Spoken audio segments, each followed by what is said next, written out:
Assalamualaikum warahmatullahi wabarakatuh. Teman-teman, jumpa lagi dengan Enjoy Channel, channel yang membahas berita teraktual, terhangat, dan sedang menjadi perbincangan publik. Sahabat Enjoy Channel, kali ini yang akan kita bahas mengenai calon presiden 2024. Ada nama-nama yang sudah populer di publik, teman-teman, yang punya elektabilitas tinggi, yaitu Prabowo Subianto, kemudian Anies Baswedan, dan Ganjar Pranowo. Jadi 3 nama itu yang menghiasi berbagai lembaga survei, dan memang 3 tokoh ini diharapkan publik untuk maju di 2024.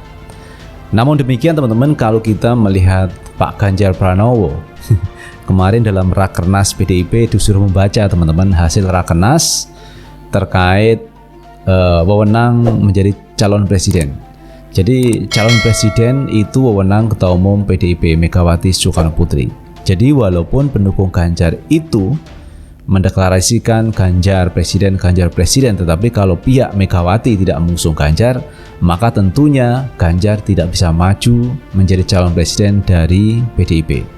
Karena kemarin Pak Ganjar itu namanya sudah masuk dalam bursa calon presiden yang akan diusung dari Partai Nasdem, di mana dalam Rakernas kemarin Partai Nasdem merekomendasikan 3 nama, yaitu Pak Ganjar, Pak Anies, dan Andika Perkasa. Jadi 3 nama itu direkomendasikan untuk diajukan menjadi calon presiden. Namun demikian, Pak Surya Paloh akan memilih 3 di antara 1 itu teman-teman yang akan diusung oleh Partai Nasdem. Namun sampai hari ini pihak Pak Surya Paloh juga belum menentukan siapa calon presiden yang akan diusung oleh Partai Nasdem. Kemudian sisi lain, Ganjar Pranowo ketika mendengar namanya itu disebut sebagai calon presiden dari Partai Nasdem, beliau mengatakan masih di PDIP. Dan beliau mengatakan juga tunduk dan patuh keputusan dari partai. Namun di sisi lain teman-teman, di PDIP sendiri belum tentu mengusung Ganjar untuk menjadi calon presiden. Karena di PDIP sendiri sudah ada calonnya yang semakin hari ini menguat, namanya yaitu Puan Maharani. Bahkan nama Puan Maharani itu sering disebut oleh internal PDIP sebagai calon presiden dari PDIP. Jadi peluang Ganjar untuk diusung ini kecil teman-teman.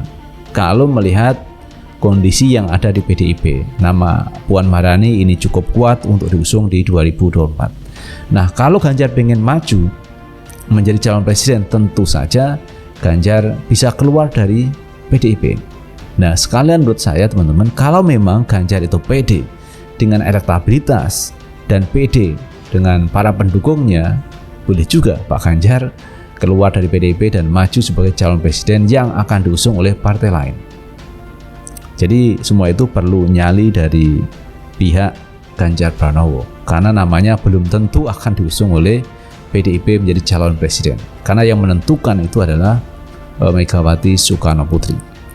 Lalu bagaimana teman-teman kalau PDIP itu tidak mengusung Ganjar Pranowo?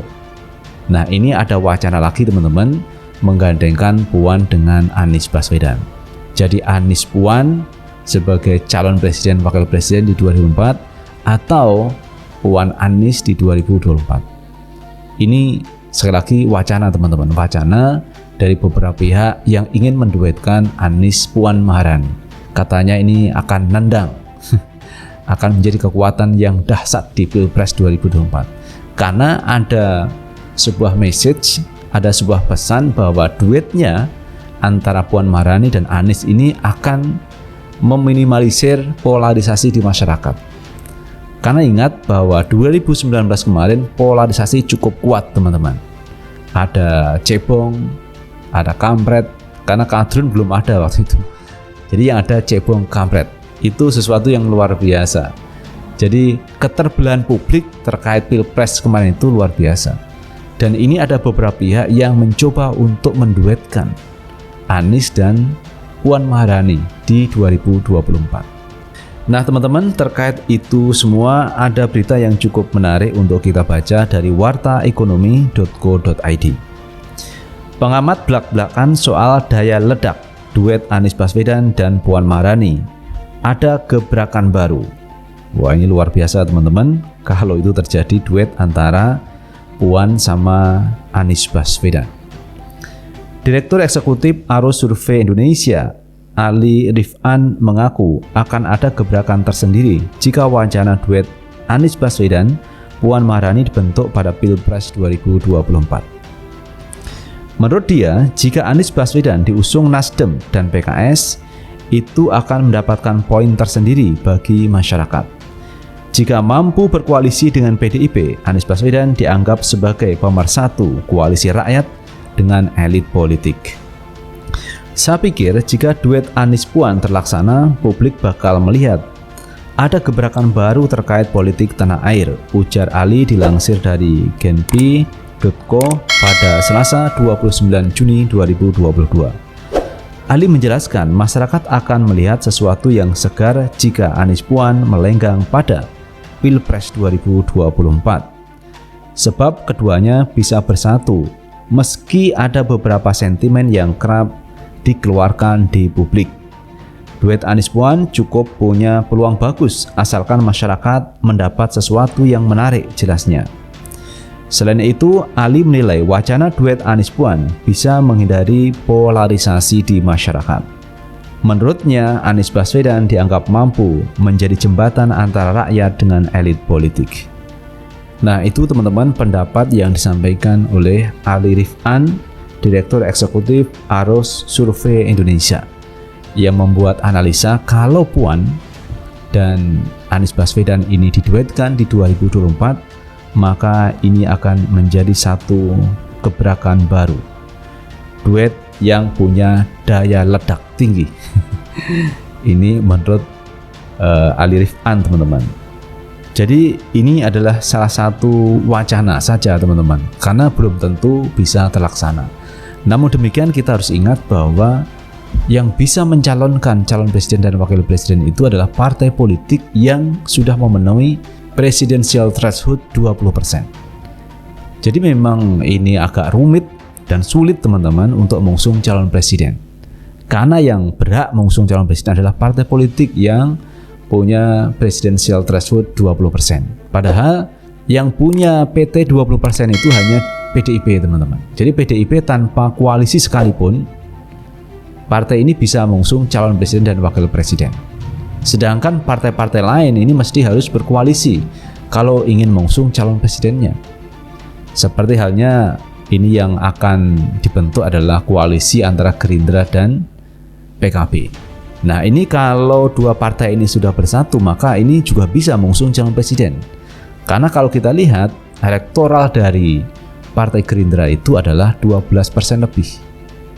Sementara PKB itu sekitar 9% sampai 10%. Jadi cukuplah untuk mengusung calon presiden dari koalisinya Gerindra dan PKB. Dan mungkin yang akan diusung adalah calon presidennya Pak Prabowo dan wakilnya Muhaimin Iskandar. Itu yang beberapa kali muncul di publik. Koalisi Gerindra dengan PKB mengusung Prabowo Caimin. Kemudian sisi lain, teman-teman, ada KIB, Koalisi Indonesia Bersatu, yang sudah terbentuk lebih awal dengan 3 partai politik, yaitu Golkar, P3 dan PAN. Ini juga sudah cukup mengusung calon presiden. Tetapi pihak KIB ini belum punya jago, teman-teman, belum punya calon presiden yang akan diusung. Bahkan di PAN sendiri kemarin kalau kita lihat ada beberapa nama yang diusulkan untuk menjadi calon presiden. Pertama itu Anies Baswedan, kedua Zulkifli Hasan, yang ketiga adalah Erick Thohir. Jadi ada 3 nama yang diusulkan dari Partai Amanat Nasional. Jadi di situ ada nama Anies Baswedan juga, teman-teman, untuk diusung di 2024. Kemudian berikutnya, teman-teman, yang mungkin bisa terbentuk yaitu koalisi Partai Nasdem yang bisa menggandeng PKS dan Partai Demokrat. Jadi kalau kita melihat, teman-teman, sudah mulai muncul poros untuk mengusung calon presiden di 2024. Yaitu ada PDIP yang mungkin ini akan mengusung calon presiden, kemudian ada KIB, kemudian koalisi Gerindra PKB, kemudian Nasdem Demokrat PKS. Mungkin akan ada 3 poros utama yang akan maju di 2024 mengusung calon presiden. Jadi semakin banyak pilihan tentu akan semakin baik. Jadi masyarakat ini silahkan memilih calon-calon presiden yang disukai, karena ada 4 calon presiden yang mungkin nanti akan muncul di 2024. Lalu mengenai pendapat dari Ali Rifan, yaitu mengusung duet antara Anies dan Puan Maharani, itu pun saya pikir juga akan sulit teman-teman. Karena apa? Mayoritas pendukung Anies Baswedan itu tidak mau berkoalisi dengan PDIP. Sementara di PDIP juga begitu, banyak pendukung PDIP yang tidak mau berkoalisi dengan pihak Pak Anies Baswedan. Namun demikian teman-teman, kalau kita melihat kemarin pada waktu di Formula E teman-teman, Puan Maharani itu hadir bersama Pak Anies Baswedan, bersama Pak Jokowi untuk menonton Formula E, dan itu terlihat akrab. Itu terlihat cair teman-teman antara tokoh-tokoh yang ada di Formula E kemarin. Itu menunjukkan bahwa Pak Anies itu juga bisa bekerja sama dengan lawan politik, misalnya dengan Puan Maharani.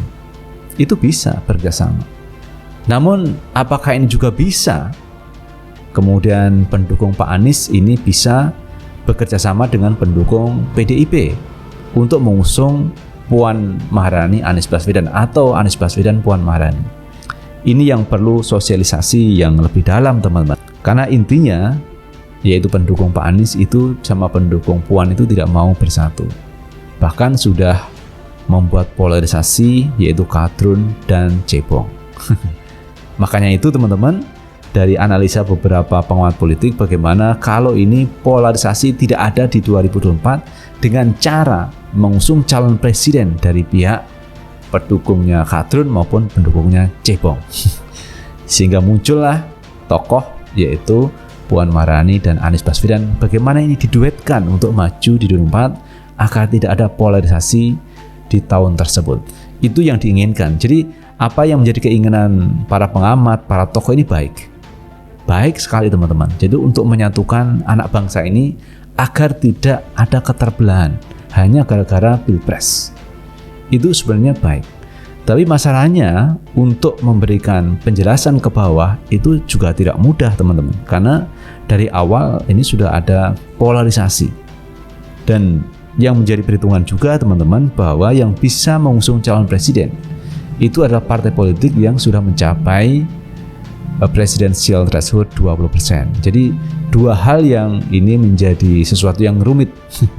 Tetapi pada endingnya nanti akan kita lihat teman-teman, sebenarnya siapa Pak Anies Baswedan akan berduet di 2024 atau Puan Maharani akan berduet.